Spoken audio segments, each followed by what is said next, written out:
Hola, ¿qué tal? Yo soy Alberto y hoy te voy a leer un fragmento de una historia.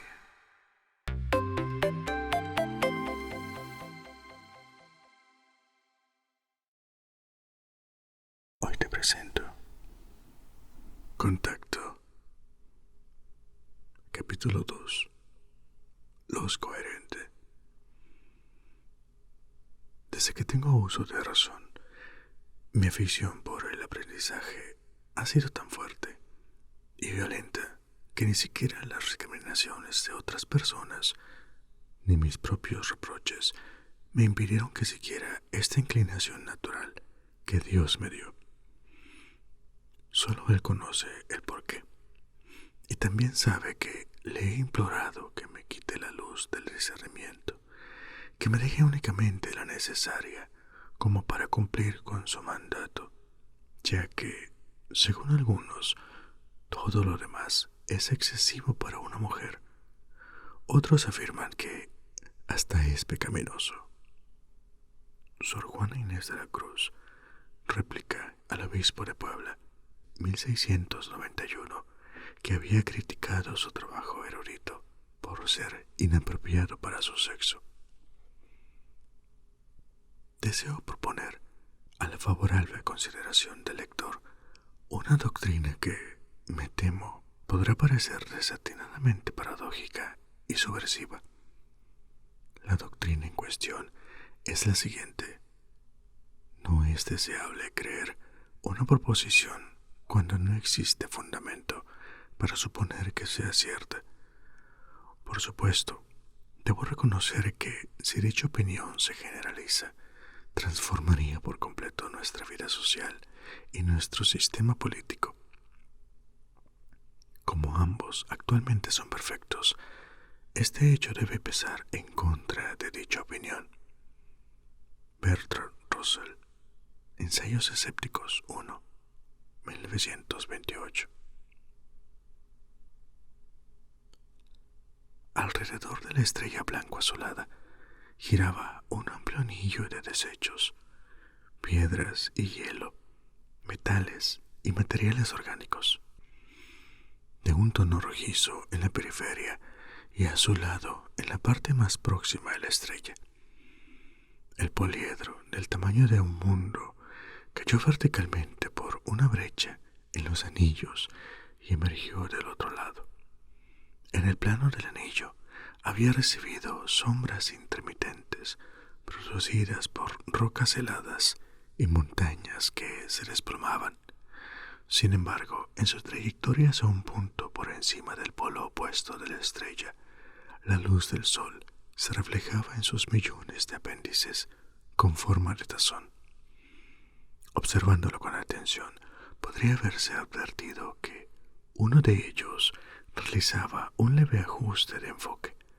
Lo que no hubiera podido verse habría sido la multitud de radioondas que partían de él para internarse en la inmensidad del espacio.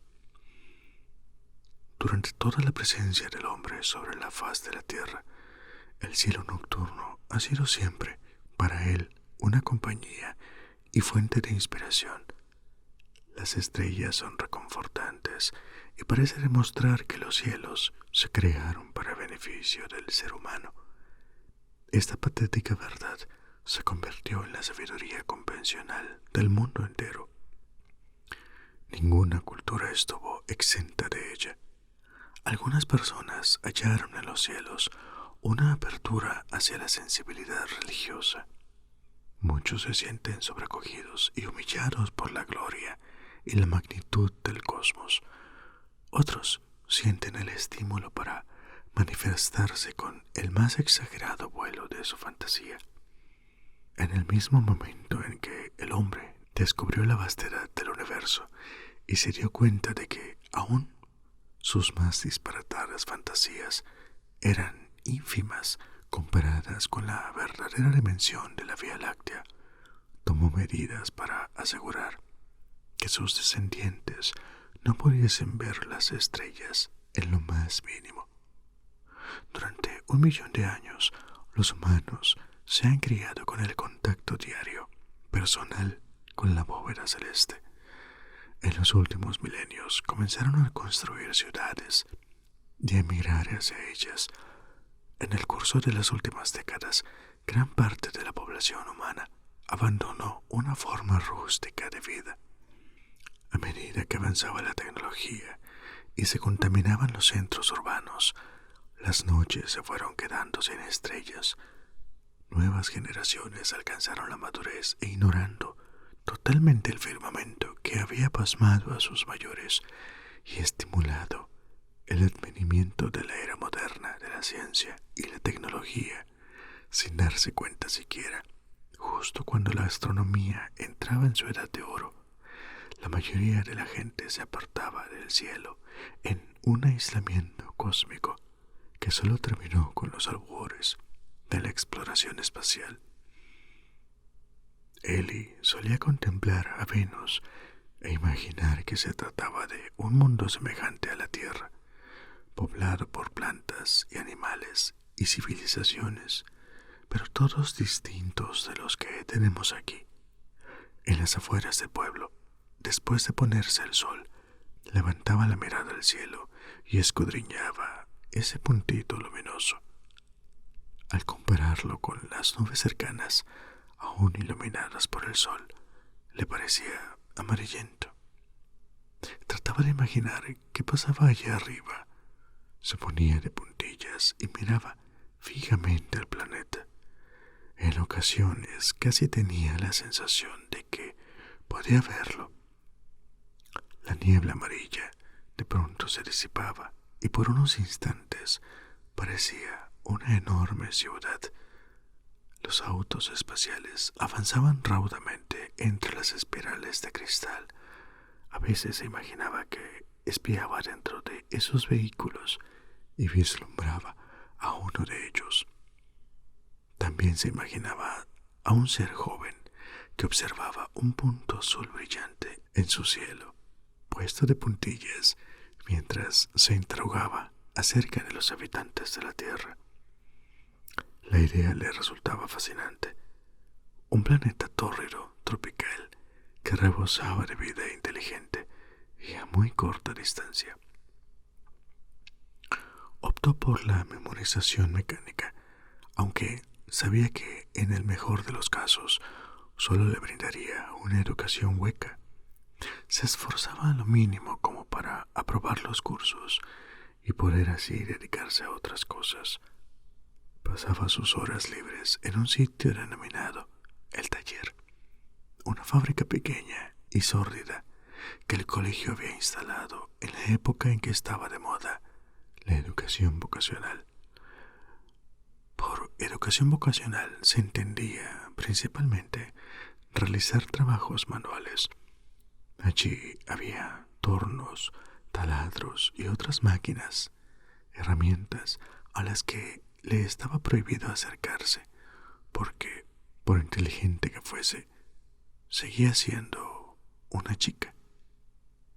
Con desgana, le dieron autorización para llevar a cabo sus propios proyectos en el sector de electrónica del taller. Fabricó radios casi desde cero y luego prosiguió con algo más interesante. Construyó una máquina de cifrado que, pese a ser rudimentaria, funcionaba. Podía recibir cualquier mensaje en inglés y mediante una simple sustitución de cifra transformarlo en algo semejante a una jerigonza. Lograr un aparato que hiciera el proceso inverso, es decir, decodificar un mensaje cifrado sin conocer las pautas de sustitución, le resultó mucho más difícil. La máquina podía realizar todas las sustituciones posibles. A simboliza a B. A simboliza a C. A simboliza a D. O, si no, tener presente que en inglés algunas letras se emplean más que otras. Una idea de la frecuencia de uso de las letras la daba el tamaño de las cajas correspondientes a cada letra que había en la imprenta contigua. Según los chicos de la imprenta, Las 12 más utilizadas eran E, T, A, D, I, N, S, H, R, D, L, U, en ese orden. Al decodificar un mensaje, la letra más usada probablemente representara a la E. Ellie descubrió que algunas consonantes tenían cierta tendencia a aparecer juntas.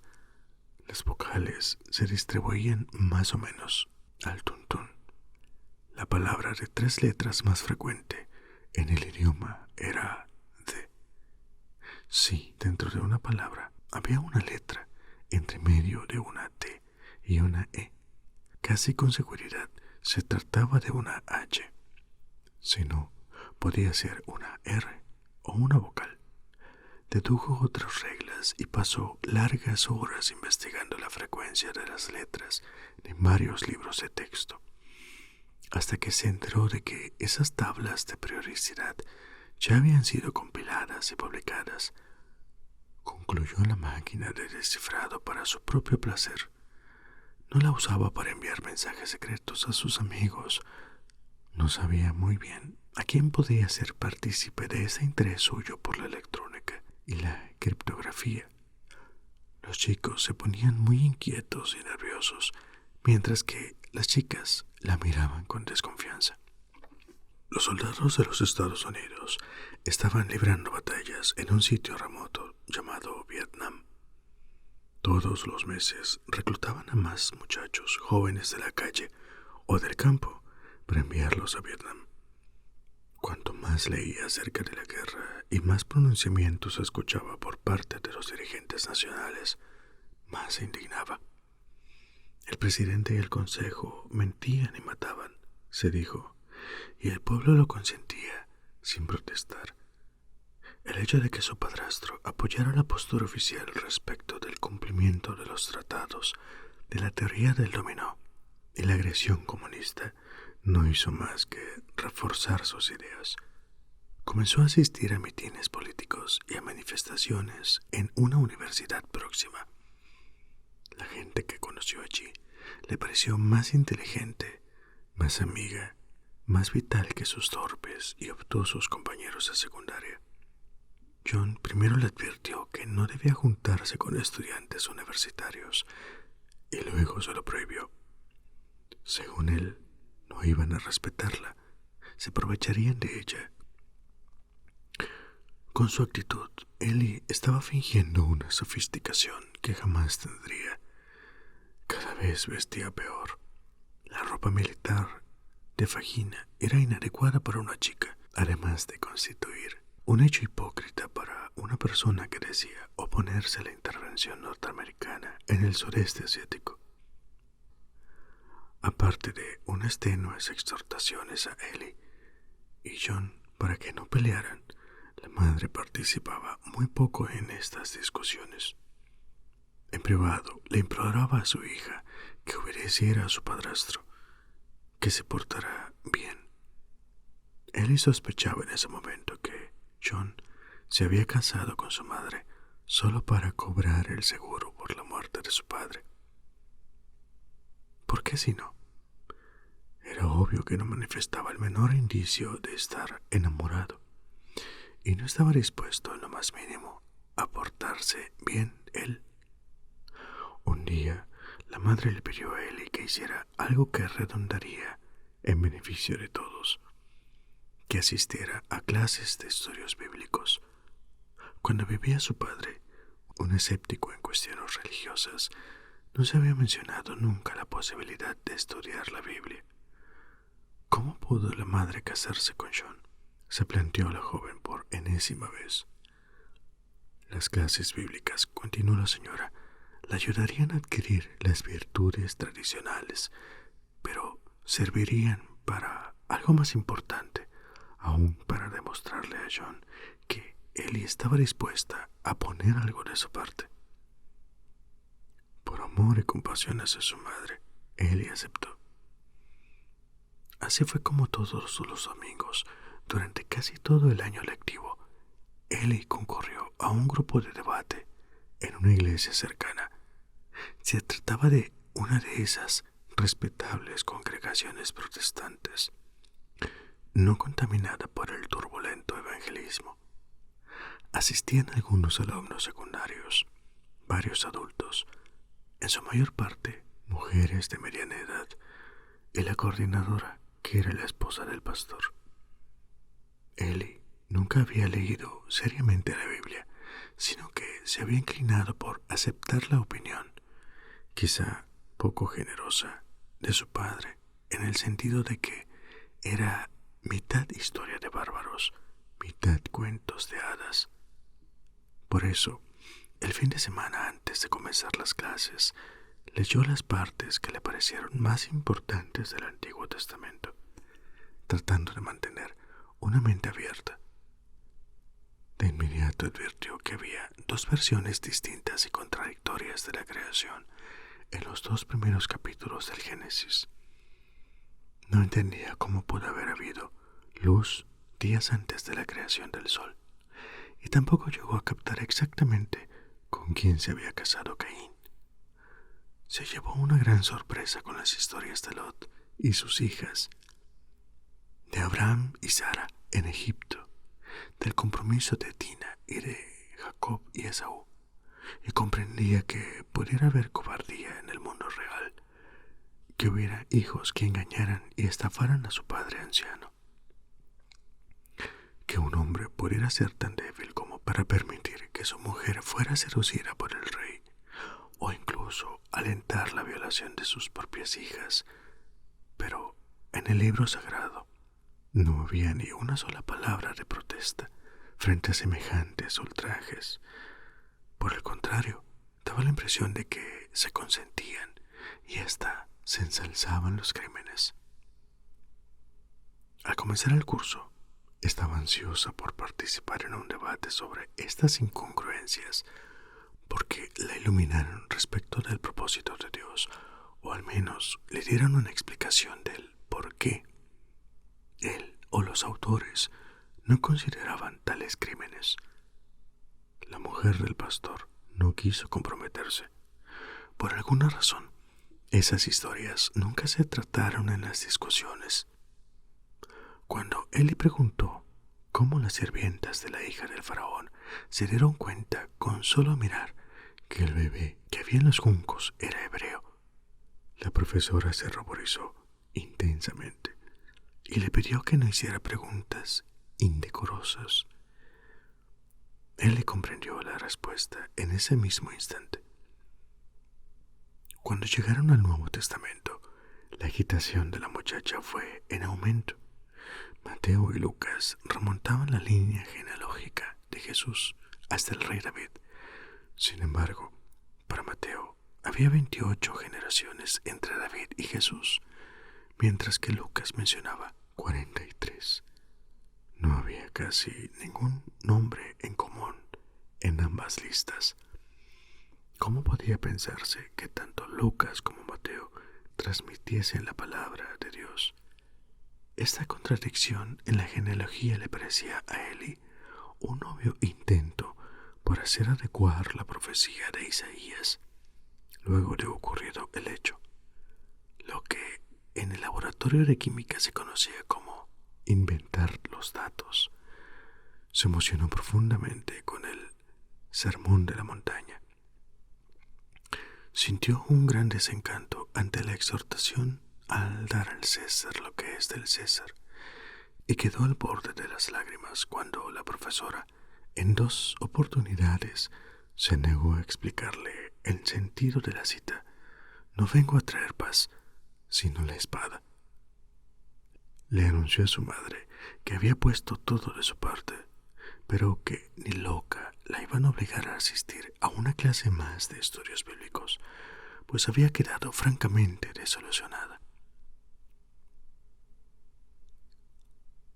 Era una calurosa tarde de verano, y Ellie estaba tendida en su cama, oyendo cantar a Elvis.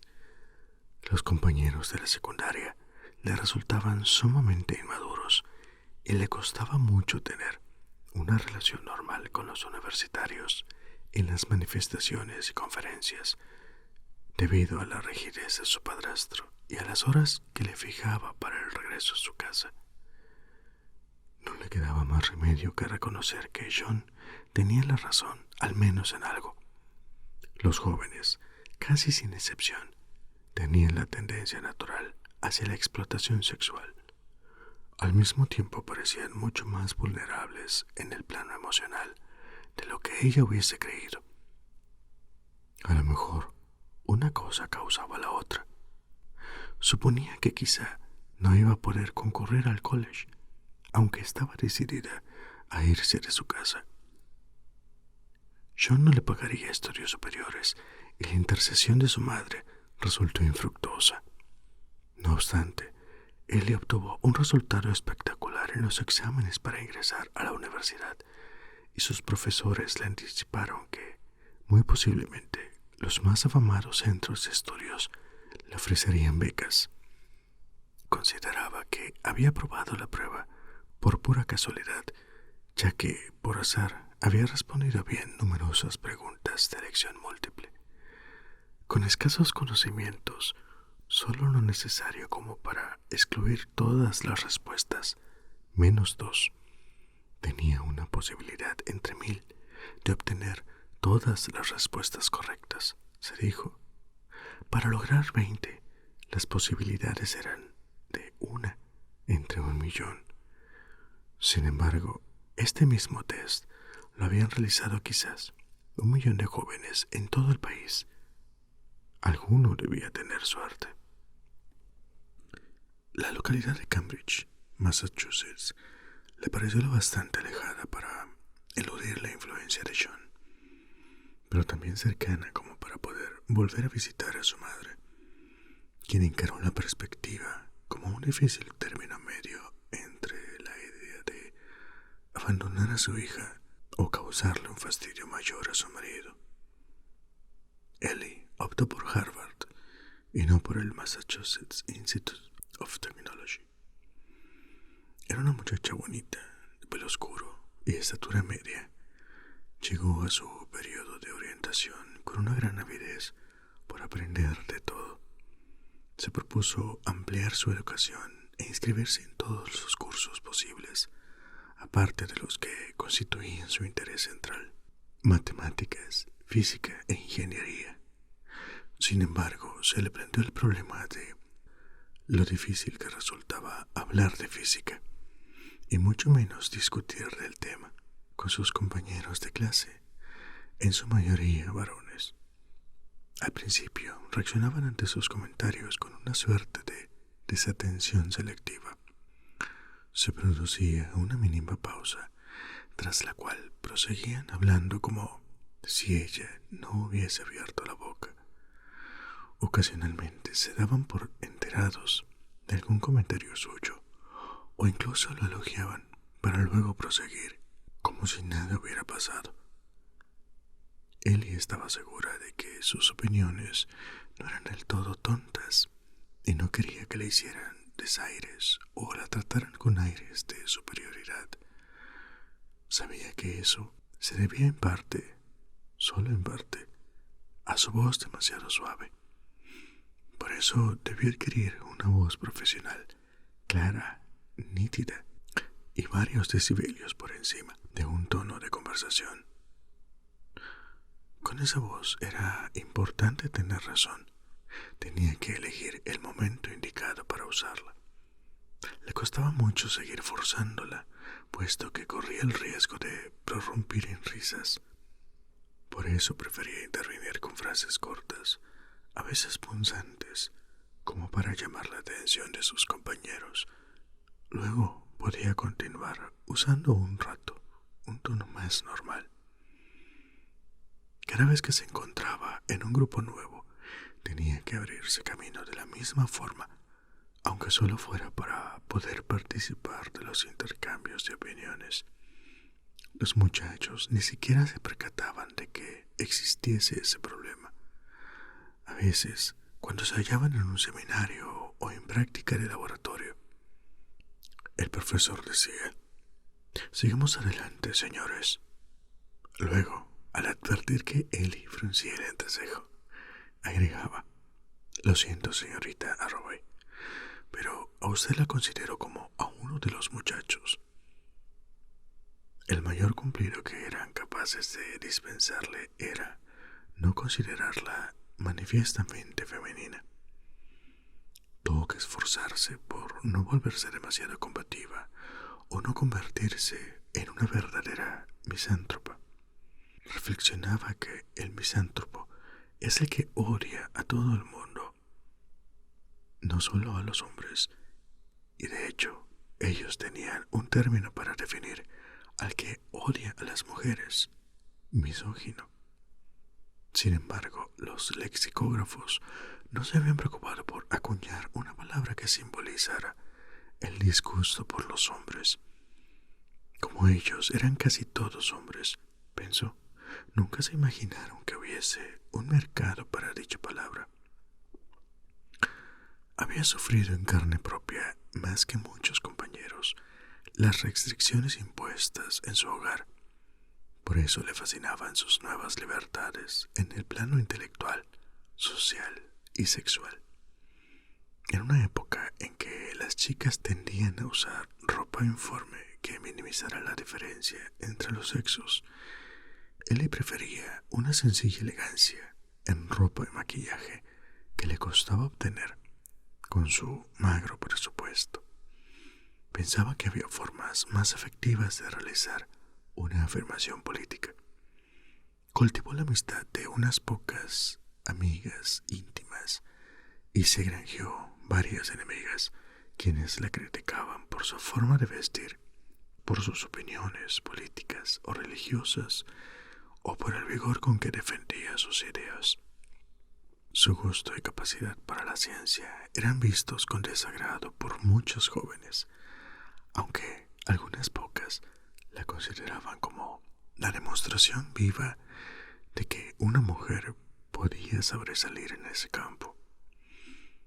En la cima de la revolución sexual, realizó experiencias con un gran entusiasmo, pero se dio cuenta de que intimidaba a sus posibles candidatos. Sus relaciones duraban unos pocos meses o aún menos. La alternativa era disimular sus intereses o no expresar sus opiniones, algo que se había negado a hacer en el secundario. La atormentaba la imagen de su madre, condenada a una vida de prisión. Comenzó entonces a pensar en hombres que no estuvieran vinculados con el ámbito académico y científico. Algunas mujeres carecían de artificios y dispensaban su afecto sin pensarlo dos veces. Otras ponían en práctica una campaña militar, planificando posibles contingencias y posiciones de retirada, todo para pescar a un hombre desechable. La palabra desechable era lo que las traicionaba. El pobre tipo en realidad no era deseado, sino apenas deseable. En su opinión, la mayoría de las mujeres optaban por un término medio, o sea que deseaban conciliar sus pasiones con lo que suponían las beneficiaría a largo plazo. Quizás hubiese una ocasional comunicación entre el amor y el interés que no era advertido por la mente consciente. No obstante, la idea de atrapar a alguien en forma calculada le causaba espanto. Por eso decidió ser ferviente partidaria de la espontaneidad. Fue entonces cuando conoció a Jesse. Había ido con un amigo a un bar que funcionaba en un sótano próximo a la plaza Kenmore. Jesse cantaba blues y tocaba la primera guitarra. La forma de cantar y de moverse le dio a él la pauta de las cosas que se estaba perdiendo. La noche siguiente regresó sola. Se sentó en una mesa más cercana y ambos se miraron fijamente durante toda la actuación. A los 2 meses vivían juntos. Solo cuando sus compromisos musicales los llevaban a Hartford o Bangor, ella trabajaba algo en lo suyo. De día alternaba con los estudiantes, muchachos que llevaban la regla de cálculo colgada como un trofeo del cinturón, muchachos con portalápices de plástico en el bolsillo de la camisa, muchachos vanidosos, de risa nerviosa, muchachos serios que se dedicaban de lleno a convertirse en científicos, ocupados como estaban en su afán por sondear las profundidades de la naturaleza. Eran casi desválidos en las cuestiones de la vida diaria, en la que, pese a toda su erudición, resultaban seres patéticos y poco profundos. Quizá la dedicación total a la ciencia los absorbía tanto que no les quedaba tiempo para desarrollarse como hombres en todos los planos. O tal vez su incapacidad en el aspecto social los hubiese llevado hacia otros campos donde no habría de notarse dicha carencia. Ellie no disfrutaba con su compañía, salvo en lo estrictamente científico. De noche tenía a Jessie, con sus contorsiones y sus lamentos, una especie de fuerza de la naturaleza que se había adueñado de su vida. En el año que pasaron juntos, Ellie no recordaba ni una sola noche en el que él propusiera irse a dormir. Nada sabía él de física ni de matemática, pero era un ser despierto dentro del universo, y durante un tiempo ella también lo fue. Ellie soñaba con conciliar sus dos mundos. Se le ocurrían fantasías de músicos y físicos en armonioso concierto social. No obstante, las veladas que organizaba ella no tenían nada de atractivas. Un día, él le anunció que quería un bebé. Había decidido arriesgarse, llevar una vida seria, conseguir un empleo estable. Estaba dispuesto a considerar hasta la idea del matrimonio. Un bebé, dijo ella. Yo tendría que dejar de estudiar y todavía me faltan muchos años. Con una criatura, quizá nunca podría volver a la universidad. Sí, pero tendríamos al niño. Perderías el estudio, pero tendrías otra cosa. Jessie, yo necesito estudiar. Él se encogió de hombros y ella comprendió que ese era el fin de su vida juntos. Pese a que duraron unos meses más, ya todos se lo habían dicho en esa breve conversación. Se despidieron con un beso y él partió rumbo a California. Ella jamás volvió a saber de él. A finales de la década de 1960, la Unión Soviética consiguió asentar vehículos espaciales en la superficie de Venus. Fueron las primeras naves que el hombre logró hacer posar en buenas condiciones de funcionamiento en otro planeta. Más de una década antes, los radioastrónomos norteamericanos habían descubierto que Venus era una intensa fuente emisora de radioondas. La explicación más en boga era que la atmósfera de Venus atrapaba el calor mediante un efecto de invernáculo planetario. Según este concepto, la superficie del planeta era terriblemente tórrida, demasiado caliente para que existiesen ciudades de cristal y venusianos de paseo. Ellie ansiaba obtener alguna otra explicación y trató sin éxito de imaginar algún modo en que la emisión de radioondas pudiese provenir de algún sitio más elevado que la superficie de Venus. Algunos astrónomos de Harvard y MIT sostenían que ninguna de las alternativas que no fuera la de un Venus ardiente podía justificar los datos sobre el radio.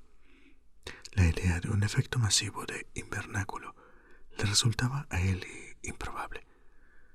Sin embargo, cuando llegó allí la nave espacial Venera y sacó un termómetro, se comprobó que la temperatura era lo bastante alta para fundir el estaño o el plomo. Se imaginó la forma en que se derretirían las ciudades de cristal, aunque en realidad Venus no era tan caliente. Su superficie bañada por lágrimas de silicato Era una romántica y lo sabía desde siempre. Sin embargo, no podía menos de admirar lo importante que era la radioastronomía. Los investigadores permanecieron en su lugar de trabajo, apuntaron los radiotelescopios hacia Venus y midieron la temperatura de superficie casi con la misma exactitud con que lo hizo la nave Venera 13 años más tarde.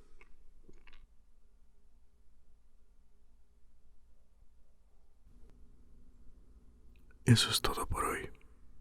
Si te ha gustado, dale like y suscríbete. Hasta la próxima. Adiós.